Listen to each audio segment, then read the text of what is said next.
이제 7절을 공부할 거예요. 자, 한번 같이 읽겠습니다. 시작. 볼지어다 구름을 타고 오시리라. 강인의 눈이 그를 보겠고 그를 찌른 자들도 볼 터이요. 땅에 있는 모든 족속이 그를 인하여 애통하리니 그러하리라. 아멘. 볼지어다 구름을 타고 오시리라. 거의 100이면 100사람, 그걸 승천이라고 생각하는 경우가 있겠습니다. 100이면 100사람. 여기 계신 분들은 아마 다 승천이다. 그래서 옛날에 왜 하늘의 구름만 봐도 예수님 재림하실 것이다 라고 하는 그런 아주 신파조의 복음성가가 있었어요. 죄송하지만 요한계시록에서 예수님의 재림은 백마 타고 오시는 걸로 표현이 됩니다. 그럼 여기서 구름 타고 온다는 말은 뭔 말인가? 일단 여러분 여기서 오시리라고 하는 이 단어가요. 일단 이 번역을 보면 오시리라고 그러면 올 것이다. 그래서 미래적으로 이해되기 쉽게 번역이 됐죠. 근데 원문에는 이게 현재형이에요. 헬라어의 현재형은 세 가지 용법이 있습니다. 현재형이니까 당연히 현재의 의미를 전달하는 용법이 있습니다. 당연히. 그다음에 두 번째는 뭐냐면 미래의 의미도 있습니다. 미래의 의미도 있어요. 세 번째는 과거를 나타낼 때도 현재형을 씁니다. 그러고 보니까 현재, 미래, 과거 다 사용되네요. 그럼 어떻게 이걸 결정할 수 있느냐? 문맥을 통해서 결정할 수가 있는데요. 다른 본문을 통해서 이게 현재로 사용되는지 아니면 미래로 사용되는지 아니면 과거로 사용되는지를 판단할 수가 있습니다. 그러니까 공정한 건 뭐냐면 이거를 오시리라 그래가지고 당연히 미래야 라고 단정 짓는다면 공정하지 않죠. 현재이기 때문에 세 가지 용법이 있는 거예요. 현재, 미래, 과거. 그러면 이 해석의 공정성을 담보하기 위해서는 이 세 가지 가능성을 다 열어놓고 봐야 되겠죠. 지금은 결정하지 않겠습니다. 이 현재인지 미래인지 과거인지 지금은 결정하지 않고요. 이제 이 해석을 하는 과정에서 여러분들이 스스로 현재인지 과거인지 미래인지를 결정하게 될 것입니다. 1장 7절은요. 놀랍게도 두 개의 구약 본문을 배경으로 하고 있습니다. 하나는 다니엘서 7장 13절이고요. 또 하나는 스가랴 12장 10절입니다. 이 다니엘서 7장 13절에 보면 우리말 번역에는 요 볼지어다라고 하는 것이 번역이 안 되어 있습니다. 이 넣어서 읽어야 돼요. 볼지어다라는 단어가 여기 들어가 있습니다. 볼지어다 구름을 타고 온다라고 되어 있습니다.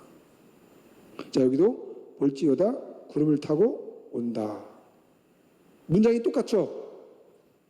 볼지어다 구름을 타고 온다. 볼지어다 구름을 타고 온다. 근데 여기서는 누가 오는 거냐면 인자 같은 이가 옵니다.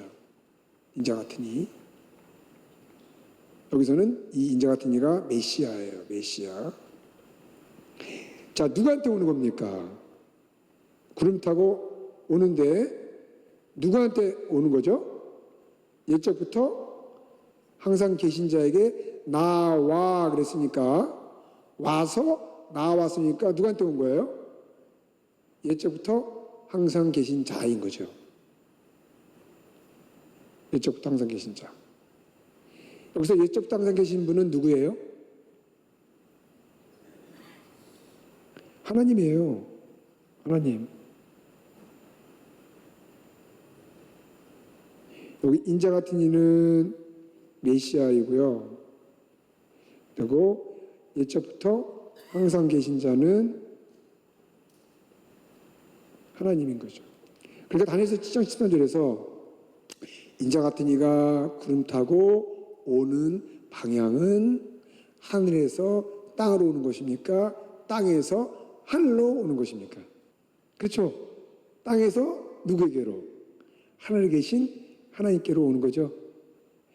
자, 그런 방향이 그대로 여기에 적용이 된다면 계시록에서는 누가 구름 타고 오신다고 하는 거예요? 누가? 예수님이에요. 이 메시아가 예수님으로 성취되어서 예수님이 메시아로서 오시는데 누구에게로 어디로 오시는 겁니까? 다니엘서 7장 13절을 배경으로 본다면 하늘로. 그렇죠? 그걸 우리가 어떤 사건이라고 말합니까? 승천입니다. 승천.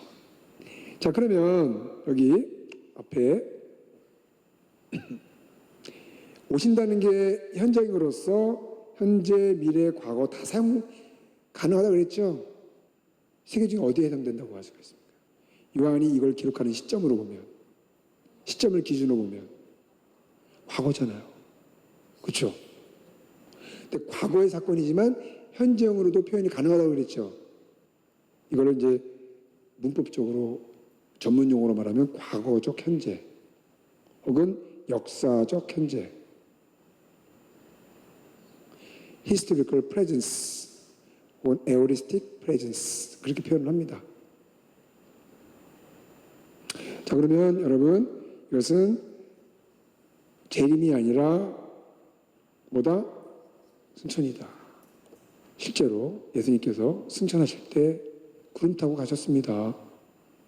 어디에 나와 있나요? 사도행전 1장 9절 말씀. 이 말씀을 마치시고 그들이 보는데 올려져 가시니 구름이 그를 가리워 보이지 않게 하더라. 이것도 번역이요. 구름이 그를 테이크했다. 그를 취하였다. 그렇게 번역을 해야 돼요. 가리웠다가 아니고 구름이 그를 태우고 갔다. 구름 타고 올라갔다는 거죠. 쉽게 말하면. 이 사도행전 1장 9절의 말씀도 다니엘서 7장 13절을 배경으로 합니다. 그랬더니 누가 그럽니다.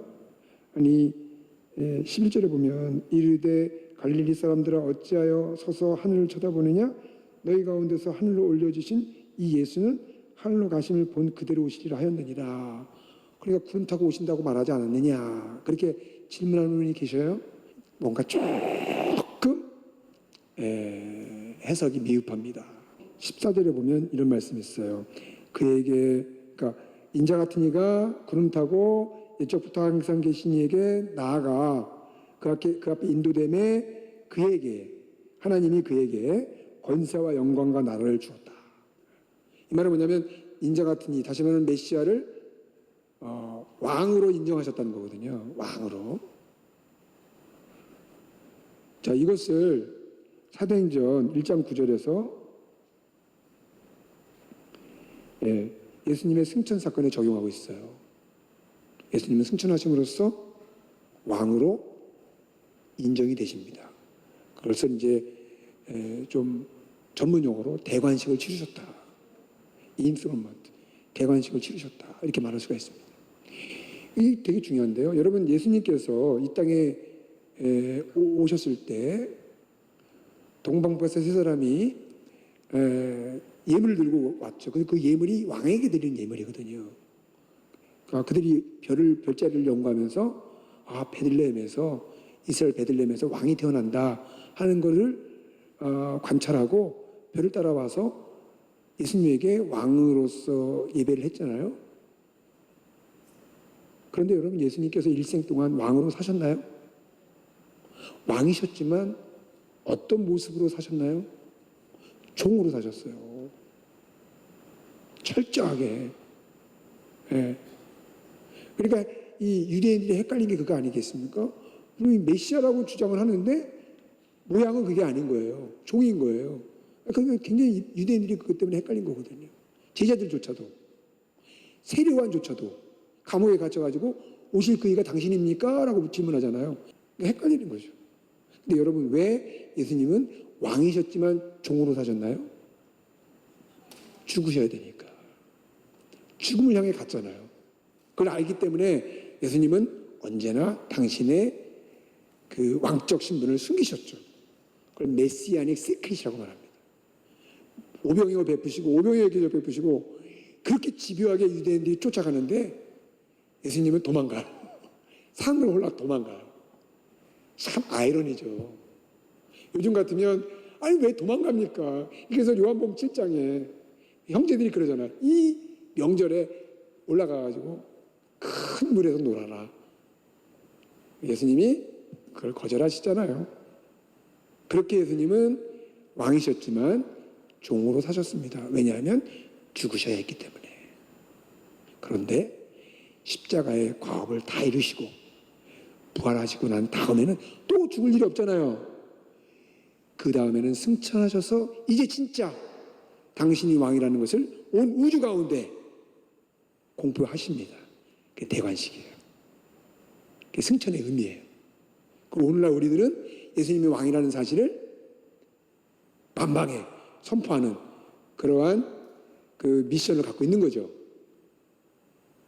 그래서 사도행전 1장 9절에 예수님의 승천하는 그 장면에다가 다니엘서 7장 13절에 구름 모티브를 가져와서 적용함으로써 왕이십니다.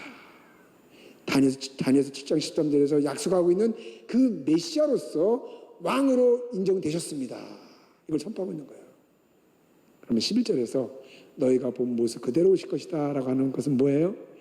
재림 때도 왕적 신분을 가지고 오실 것이다. 구름 타고 온다는 거에 방점이 찍혀져 있는 게 아니라요.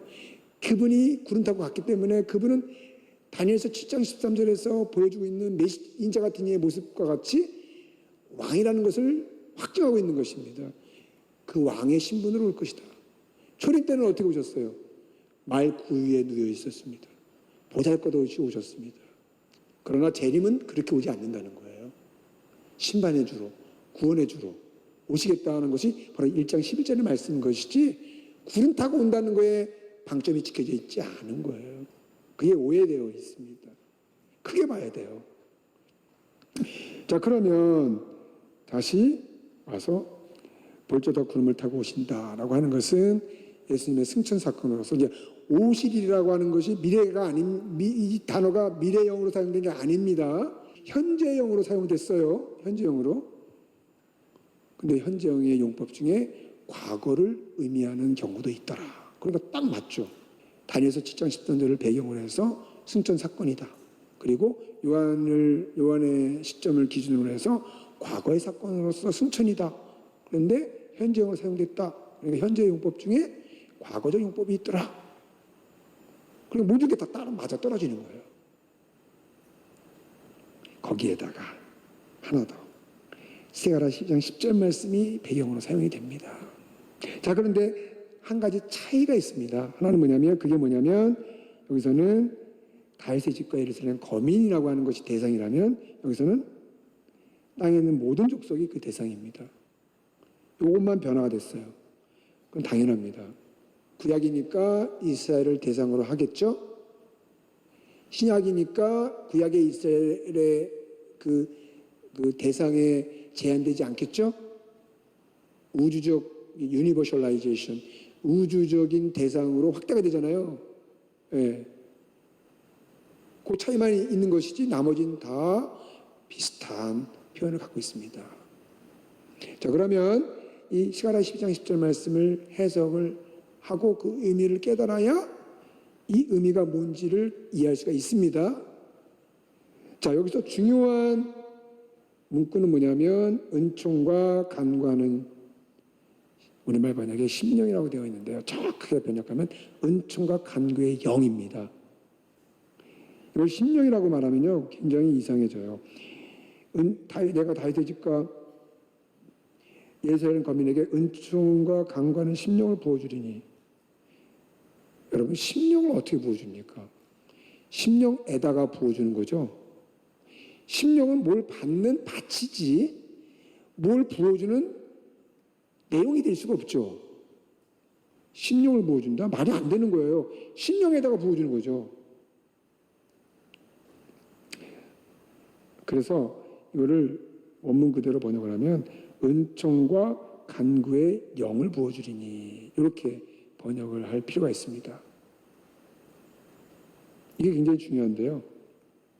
한번 보십시오. 내가 다윗의 집과 예루살렘 거민에게 은총과 간구의 영을 부어주리니 그들이 그 찌른바 그를 바라보고 그를 인하여 애통하기를. 인하여라고 읽어야 돼요.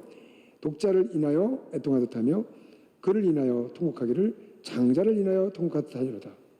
여러분, 이 통곡, 애통, 그는 뭐의 결과냐면 은총과 간구의 영을 부음받은 것의 결과예요. 은총과 간구의 영을 부어줬더니 통곡했다, 애통했다. 예. 그러면 그 통곡과 애통은 긍정적인 의미를 갖겠습니까? 부정적인 의미를 갖겠습니까? 아니, 긍정적인 의미로서 은총과 간구형을 받았으면 그거에 대한 반응으로 통곡과 애통도 긍정적인 거죠. 자, 그러면 왜 은총과 간구형을 부어줬더니 통곡과 애통을 하느냐? 그 이유가 바로 여기에 나와 있습니다. 그들이 그 찌른 바 그를 바라보고 그랬습니다. 그들이 그 찌른 바 그들이 그를 찔렀습니다. 그들은 누구고 그는 누굴까요? 이 그들은 다윗의 집과 예루살렘 거민이겠죠. 인칭 대명사로 이 다윗의 집과 예루살렘 거민을 이어받고 있습니다. 그럼 그는 누굴까요? 하나님이세요. 하나님. 그러면 이스라엘 백성들이 하나님을 찔렀다? 물리적으로 보면 불가능하지만 그건 비유적인 표현이에요. 하나님이 이스라엘 백성들을 향해서 아픈 마음을 갖고 있었던 거예요. 어떨 때 하나님이 마음이 아픕니까? 이스라엘 백성들이 애지중지 하나님이 키워주셨는데 그렇게 키워놨더니 이스라엘 백성들이 배반해서 하나님을 떠나요. 우상을 섬겨요. 성전을 더럽혀요. 하나님의 말씀을 무시하고 소홀히 여깁니다. 그럴 때 하나님의 마음이 어떻죠? 칼로 찔리듯이 아픈 거예요. 바로 이 표현은 그들이 그 찌른 바 그를 바라봤다라고 하는 것은 바로 그런 그들이 하나님을 찔렀다는 것이고요. 그를 바라보게 된 것은 어떻게 해서 바라보게 된 거냐면 은총과 간구하는 영을, 다시 말하면 은총과 간구의 영을 부어주었더니 그들이 하나님을 찔렀다는 것을, 그러니까 그들이 찌른 하나님을 바라보게 된 것입니다.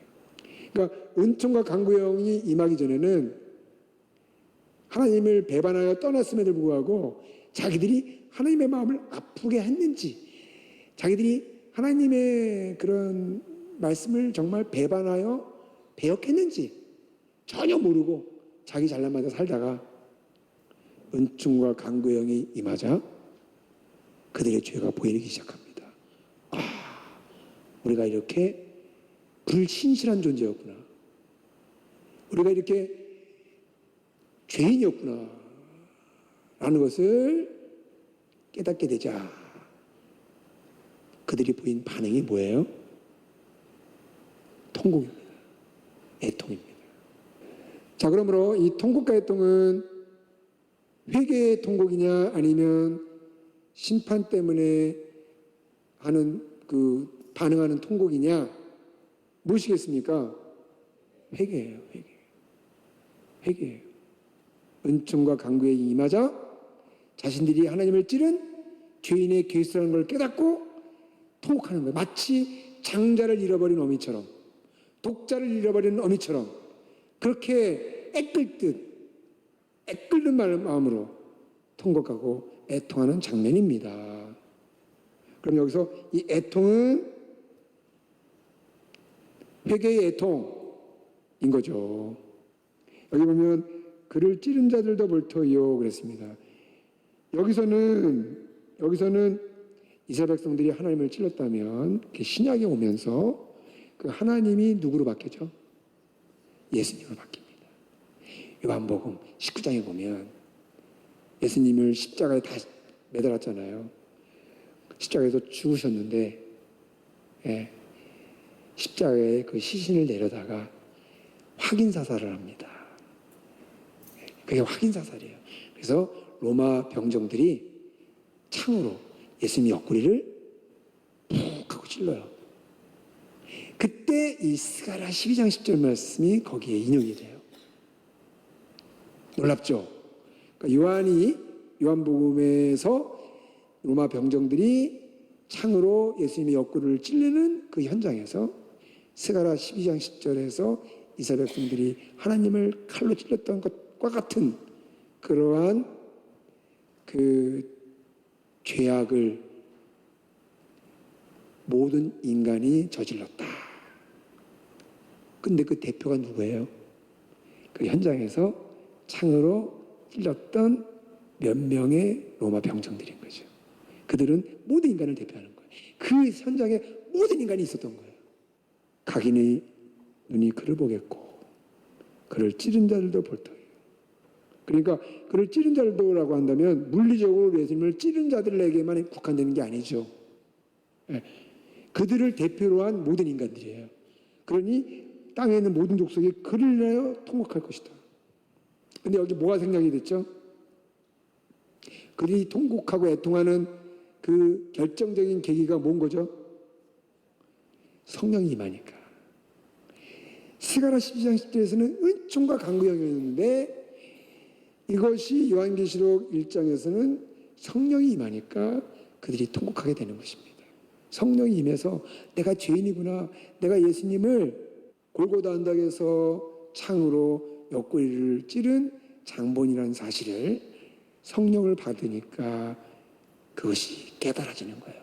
내가 죄인이라는 것이 깨달아지는 거예요. 그러니까 통곡하는 거죠. 회개하는 거죠. 바로 요 7절 B와 C는 스가랴 12장 10절 말씀을 배경으로 하나님의 영, 성령이 임할 때 발생하는 회개의 사건을 표현해주고 있는 것입니다. 자, 그러면 여러분 여기서 요것과 요것을 연결해서 보죠. 이것은 승천, 이것은 성령의 임함에 의한 회개의 통고. 여러분 이 두 개의 관계가 어떻게 연결될 수 있나요? 예수님 승천하시고 누굴 보내주셨어요? 성령을 보내주셨습니다. 네. 그래서 사도행전 2장에 승천하신 예수님이 성령을 보내주시자 베드로를 통해서 선포된 말씀을 통해서 2,000명, 3,000명이 돌아오고요. 심지어는 고넬료에게도 성령이 임해서 고넬료는 뭐의 대표예요? 이방인들의 대표입니다. 이방인들까지도 포함되는 모든 족속, 모든 나라, 모든 백성, 모든 방언을 포함하는 인류를 대상으로 하나님의 구원 사건이 회개를 통해서 결실을 맺게 되는 것입니다. 이것은 지금도 예수님 재림 때까지 현재 진행형이에요.